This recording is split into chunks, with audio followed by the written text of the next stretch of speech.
الغارمات وان احنا ننقذهم من الديون من اهم القضايا اللي انا بتبناها دايما في البرامج بتاعتي وفي المبادرات اللي بنعملها للخير.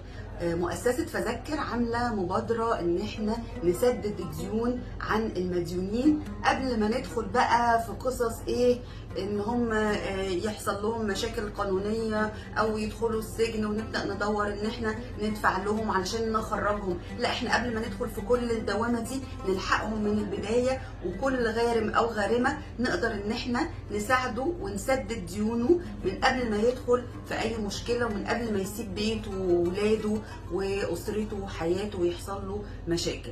احنا ان شاء الله ايدينا في ايديكم علشان نسدد كل الديون دي، وربنا يفرجها عليهم وعلينا ويسدد علينا جميعا يا رب.